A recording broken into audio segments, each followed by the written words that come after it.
ताओ तो टेंशन से कहती है कि तुम बंगी जंपिंग के लिए जाने वाले थे और मैं तुम्हें बता दूं वो जगह बंद हो गई है। मुझे बस बंगी जंपिंग के लिए नहीं जाना था, वहाँ मुझे कुछ और भी काम था। वहाँ तुम्हें और क्या करने जाना था? नए साल वाले दिन पीटना है क्या? मुझे कोई नहीं पीट सकता, मैं तुम्हें पीट सकती हूँ। तुम ये क्या कर रही हो? तुम्हें अपनी ज़िंदगी से प्यार नहीं है क्या? ये उल्टे सुल्टे गेम खेलना बंद करो। अगर तुम्हें कुछ हो गया तो तुम्हारे पेरेंट्स का क्या होगा? अगर तुम भी जानशी की तरह अपाइज हो गए तो तुम्हारे पेरेंट्स तो जीते जी मर जाएंगे। मैं तुम्हें इतना पीटूंगी कि तुम्हें जीने लायक भी नहीं छोड़ूंगी। येंजन ताओ तो उसे कहता है कि तुम बहुत बदल गई हो। जो लड़की रोज जो इतनी उल्टी सिल्टी बातें करती थी अब वो इतनी समझदारी वाली बातें करती है। कैसे? तुम्हें हुआ क्या है? तुम ठीक तो हो ना? अच्छा मैं भी देखता हूँ, तो मुझे कब तक नहीं बताओगी। ये सीन यही खत्म होता है। नेक्स्ट सीन में देखते हैं लीगवान फेस्टिवल के लिए अपने घर आया हुआ होता है और उसकी फैमिली बहुत खुश होती है। लीगवान के पापा पूछते हैं तुम आ गई? लीगवान अपने डैडी से पूछता है कि डैडी आपको क्या हो गया? लीगवान के डैडी कहते हैं बेटा मेरे पैरों में कुछ दिनों से दर्द है। लीगवान अपने डैडी से कहते हैं कि डैडी आप थोड़ा शांत रहने की कोशिश कीजिए और मैं आपका इलाज कर दूंगा, आप पहले की तरह बिल्कुल ठीक हो जाएंगे। लीगवान के पेरेंट्स कहते हैं कि तुम रेडी हो जाओ। लीगवान कहते हैं कहाँ के लिए? लीगवान की मॉम कहती है तुम्हारे रिश्ते के लिए। लीगवान कहते हैं मुझे शादी नहीं करनी है। उसके पेरेंट्स कहते हैं नहीं तुम्हें शादी करनी होगी, हमारे साथ चलो। लीगवान कहते हैं मुझे छोड़ो, मुझे नहीं जाना है। ये सीन यही खत्म होता है। नेक्स्ट सीन में देखते हैं सभी फेस्टिवल की तैयारी कर रहे होते हैं। फिर टियानजन अपने नाना से पूछता है कि नाना ये तो आटा बहुत बच गया, इसका क्या करें? जब भी ताओ तो कहती है तुम टेंशन मत लो, मैं इसका सूप बना दूंगी। टियानजन कहता है तुम खाने के मामले में तो बहुत ज़्यादा एक्सपर्ट हो। ताओ तो कहती है वो तो हूँ, पर वो लड़की क्या जिसको खाना बनाना ना आता हो? टियानजन मानना पड़ेगा। डॉक्टर रंग शोनियन से कह रहे होते हैं ताओ तो के होने से इस घर में बहुत ज़्यादा खुशियाँ हैं और सभी लोग भी ज़्यादा खुश हैं। हाँ तुमने सही कहा, ताओ तो के होने से इस घर में बहुत ज़्यादा रौनक है। ये सीन यहीं ख़त्म होता है। नेक्स्ट सीन में देखते हैं लीगवान के पास लीगवान की मॉम आती है और कहती है आप बेटा आप अभी तक सोई नहीं, आपको नींद नहीं आ रही है? और कहती है हमने तुम्हारे लिए कोट खरीदा और हम इस पर इस्त्री करवा लेंगे, कल तुम रेडी रहना। लीगवान माँ मुझे वहाँ नहीं जाना। मॉम क्या तुम कोई और लड़की को पसंद करते हो? मॉम ऐसी कोई बात नहीं है, मुझे कौन पसंद करेगा? लीगवान की मॉम कहती है तुम ऐसी बात क्यों कर रहे हो? लीगवान की मॉम वहाँ से चली जाती है।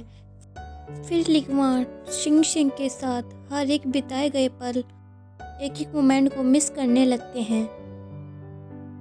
नेक्स्ट सीन में देखते हैं डॉक्टर एंडरसन तातो से कहते हैं आज तुम लाल ड्रेस में बहुत ज़्यादा सुंदर लग रही हो।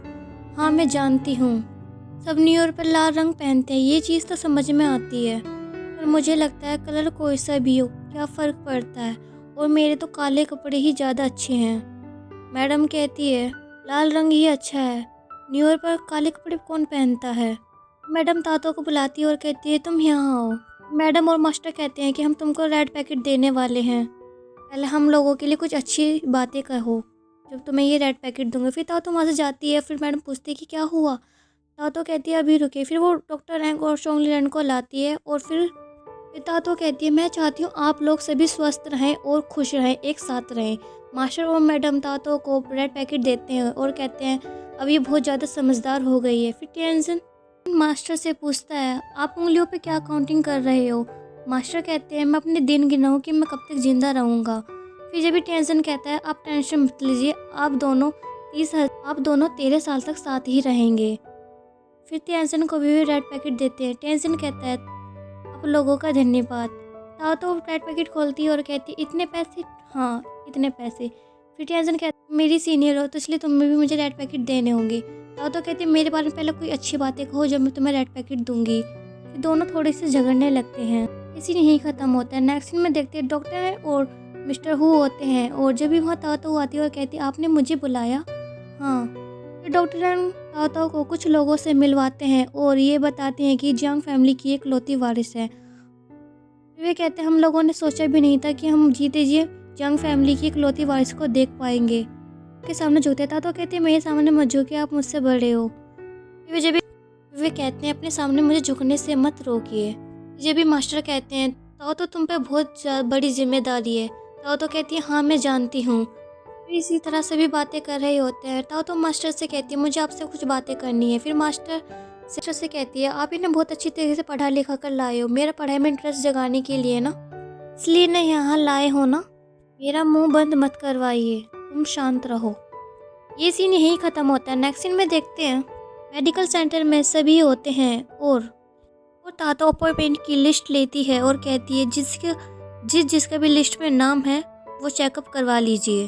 फिर सभी तातो के पास भीड़ इकट्ठी कर लेते हैं और तातो की कोई बात नहीं मानता। फिर सभी के बीच में थोड़ा सा झगड़ा होने लगता है और धक्का मुक्की भी होने लगती है। फिर तातो को गुस्सा आ जाता है और फिर वो बहुत ज़ोरों से चिल्लाने लगती है। फिर जब भी शोंगरेन कहती है इस लड़की उससे 2 दिन से ज़्यादा शांत नहीं रह जाता, अब देखो इसने क्या कर दिया। डॉक्टर कहते हैं उसकी इसमें कोई गलती नहीं है, उन लोगों ने इससे ये करवाया है, वरना वो शांत थी। हाँ, तो फिर सभी पेशेंट से कहती है ये मेडिकल सेंटर है, कोई मछली मंडी नहीं जो तुम यहाँ सब्जियाँ खरीदने आए हो। ऐसे तो कहने को आप सभी बीमार हो, पर आप लोगों को देखकर लगता तो नहीं है कि आप लोग बीमार हो।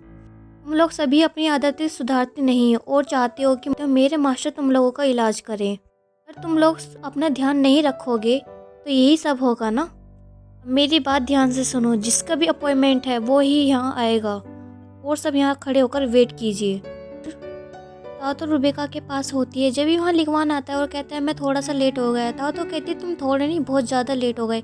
लिखवान कहते हैं शीशिंग को थोड़ा सा बुखार था और उसको मेडिसिन दे कर आया हूँ, इसलिए मैं थोड़ा सा लेट हो गया। तातो कहती है उसको बुखार तो उसने मुझे क्यों नहीं बताया। फिर तातो थोड़ा सा डर जाती है और कहती है मुझे आज की छुट्टी चाहिए और वहाँ से चली जाती है। तातो फिर शीशिंग के पास आती है और कहती है अगर तेरी तबीयत ख़राब थी तूने मुझे क्यों नहीं बताया, ये बता पहले। फिर वो कहती है मुझे याद नहीं रहा और मैं बुखार थी इसलिए मुझको अपना भी ध्यान नहीं था। मैं पहले से काफ़ी ठीक हूँ। मुझे लिखवान ने दवाइयाँ बनाकर देती थी, वो मैंने पी ली। मैं तो पीने भी नहीं चाहती, उसने मुझको ज़बरदस्ती पिलाई। तो कहती है हाँ उसने मुझे बता दिया था, पर अब तुम पहले से काफ़ी ठीक हो और तुम्हारी पल्स भी नॉर्मल है।